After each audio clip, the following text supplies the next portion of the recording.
With the fragile ceasefire still holding between Hamas and Israel, US President Donald Trump announced that Phase 2 of his Gaza peace deal begins now.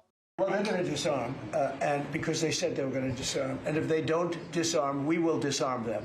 How will you do that? I don't have to explain that to you. But if they don't disarm, we will disarm them. They know I'm not playing games. And if they don't disarm, we will disarm them. And it'll happen quickly and perhaps violently. Part 2 of Trump's peace plan now brings in several points of contention, including Hamas disarming, which the group is yet to publicly address under the truce terms signed in Egypt on Monday. But what is the deadline you're going to put on that before you take action? A reasonable period of time, pretty quickly.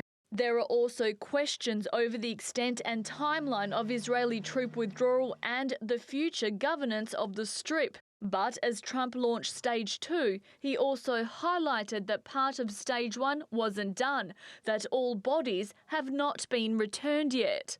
All 20 hostages were reunited with their families on Monday, but only 4 out of the 28 agreed-upon bodies were returned. Since then, Hamas released another 4 bodies on Tuesday, but Israel says forensic testing found that one of the bodies did not match any of the hostages. In a statement, the Israeli military said Hamas is required to abide by the agreement and make the necessary efforts to return all the bodies. Hamas says it has had difficulty locating the remains of deceased hostages because some are buried under the rubble and that they don't have the tools to reach them, while others are in Israeli army territory. Above all else, get the hostages back. Now, they misrepresented because we were told they had 26, 24 of dead hostages, if we can use those terms. And it seems as though they don't have that. In retaliation, Israel reduced the number of aid trucks entering Gaza from 600 down to 300 per day.